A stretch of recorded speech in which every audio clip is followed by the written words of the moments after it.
So I was browsing Twitter and I saw this thread here from one IFC Yipes, and he has a Crimson Viper tech thread, which I thought was pretty cool, actually. You know, I'm playing a lot of Viper myself, so I was seeing what tech I could steal from him.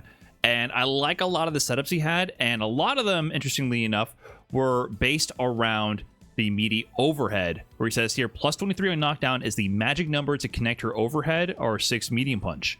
So what is he talking about? Let's look at the setup he has here.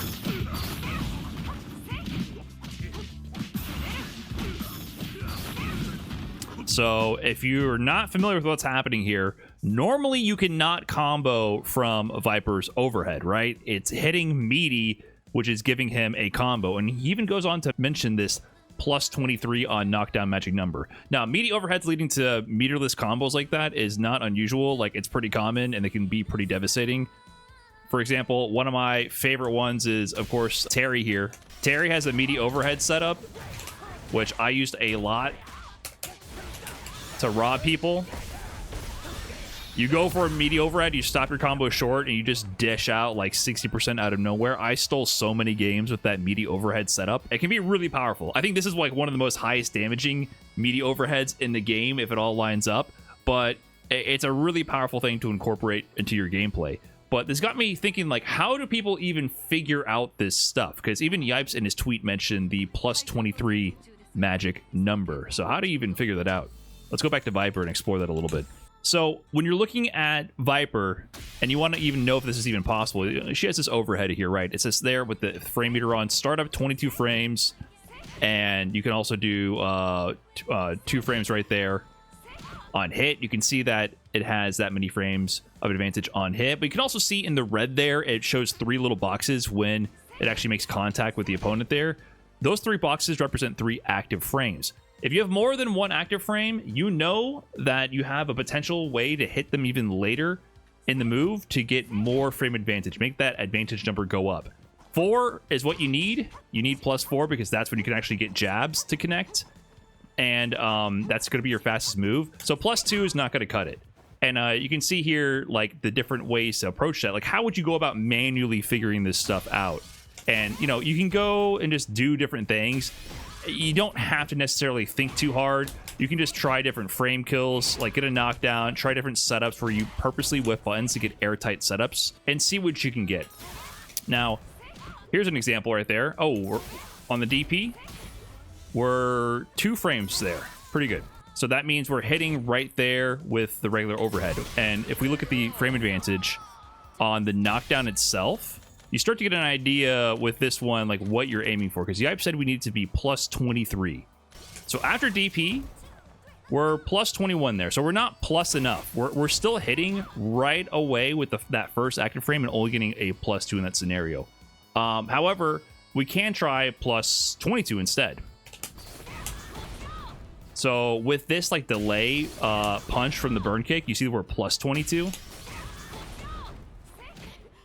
There we go. So with that one, we're plus 22, and you see suddenly we're 3 frames of advantage. We gained 1 more frame of advantage. And if you look at the actual frame meter, you can see this frame where they're getting up is right here.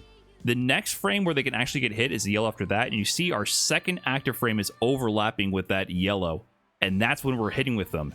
And because we're hitting them later in the startup of the move, later during the active frames, we have more advantage and we go up in the frame advantage right there. But plus 3 isn't enough to do anything for the combo because all of your lights are 4 frames, your fastest moves are 4 frames. So of course you need, like Yipes mentioned, just do this setup right away. You're gonna be plus 23, and then suddenly overhead, you got a 4 frame jab right there. If it lands, you get a combo, right? So that's the magic number. And this is kind of how people often go about finding these setups. And conversely, if we go plus 24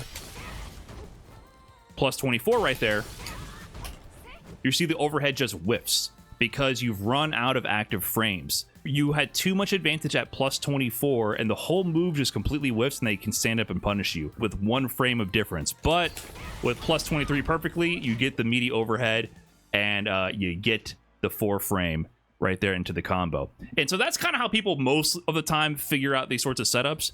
But we already have tools that exist to calculate these things. There's FAT out there. There's other tools to calculate these things.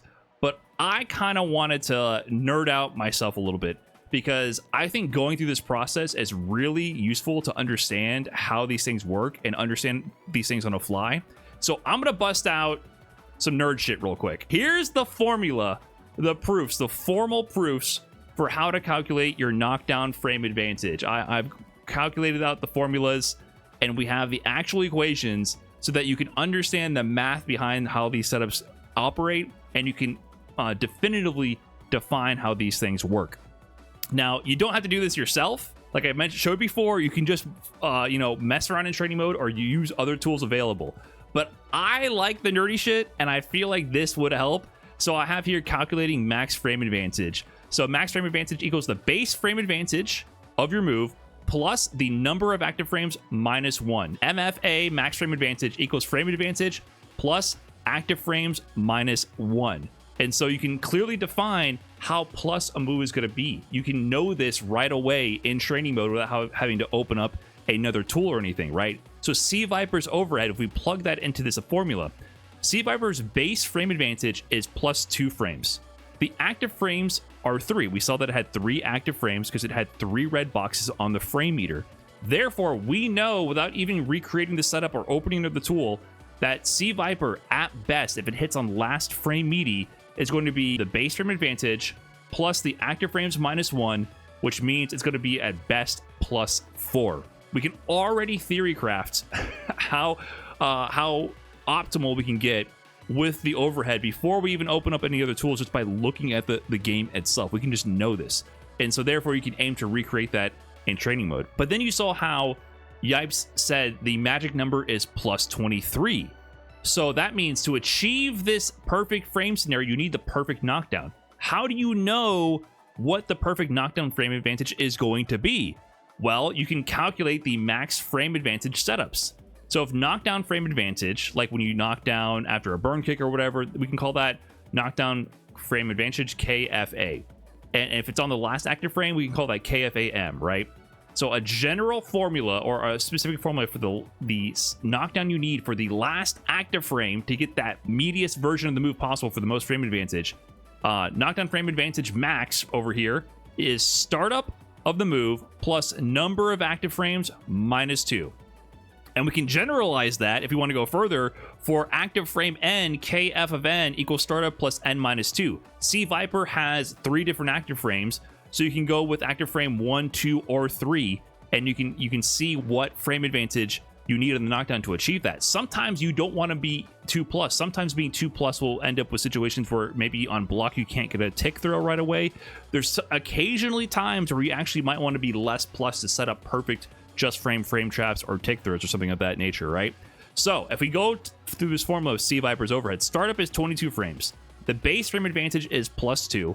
The active frames are plus 3, right? So we plug that into our formula, which is startup 22 right here for the overhead, the knockdown frame advantage max, plus the active frames 3 minus 2, and that ends up being plus 23. Therefore, we arrived back where we started, where Yipes had mentioned the magic number is plus 23 on knockdown. We've mathematically proved that with the formula, and you can see that in action. So once again, if we open up training mode, you can see that at best, this move is going to be plus 4 at best. If we do this setup, we're plus 23 right there. And if we do the overhead after landing on the knockdown frame advantage max, we get plus 4. If you want to figure out immediately with the frame data of any move what you could possibly do, you can mathematically figure it out. If you're messing around in training mode and you're not sure what knockdown you need to get your meaty overhead going for that extra juicy combo extension, you can just put it in the formula, plug it in, and you can get the job done. So there's mathematical proofs to this. But let's take this a step further, and let's apply this to a different character. Let's apply this to Ryu. Ryu has a really good overhead. You can see here it actually has 4 active frames dimensions there, 1 more active frame than C.Viper, and it's already plus 3.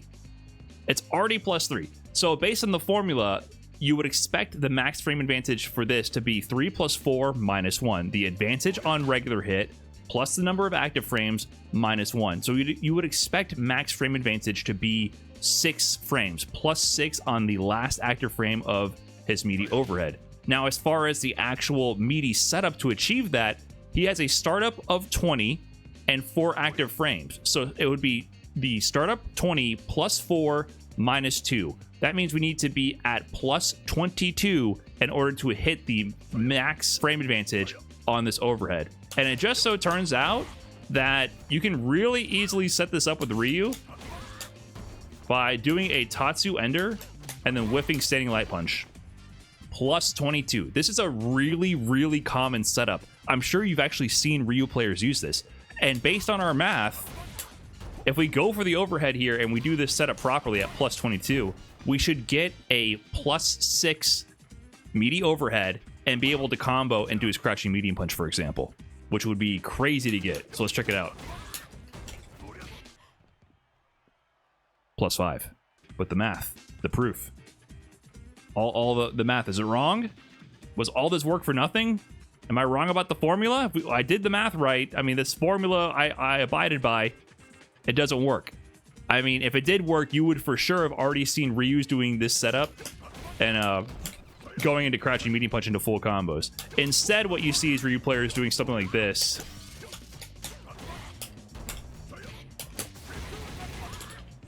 So he has to settle for that meager damage of this.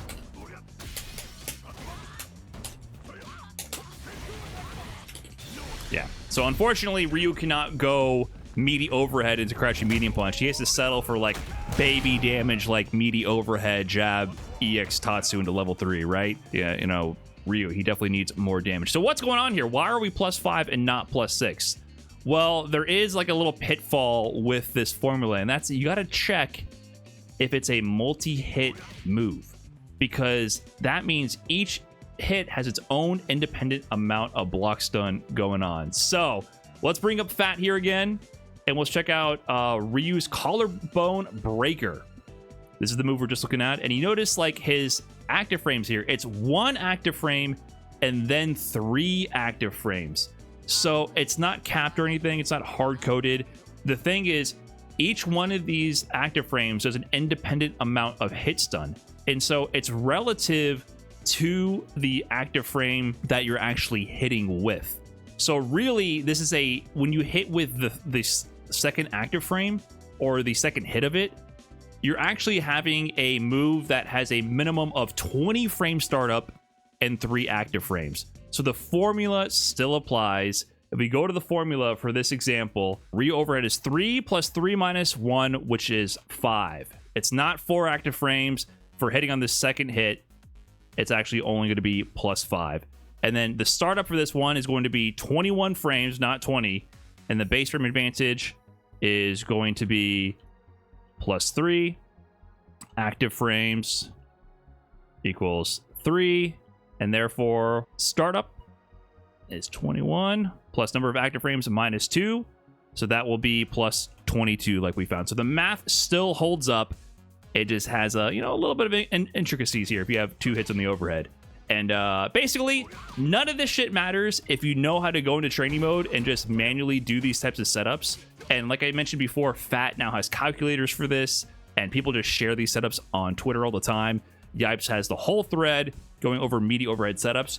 But if you're ever curious if you can mathematically use frame data to figure this stuff out immediately, then yes, it's true. You can just plug these things into formulas and understand to a degree, with some minor exceptions based on how the different hits operate, if something is theoretically possible or not. So I know this is like way, way, way too nerdy and in the weeds. And I want to reassure people, you do not have to know how to do any of this. If you want to just go into training mode and press buttons, you can. But I've used these kind of calculations, especially back in the Street Fighter V era when we didn't have all these resources available. It's really good to like check yourself if your theory is even possible. Back before we didn't even have frame data in the game, we had to get frame data from external resources and figure out the frame data and then use that to calculate the frame kills. Now you have resources that do this all for you, which is amazing, but it is possible to be done, and you can nerd out about the frame data if you want. Anyways, that's all I got for this video. Peace.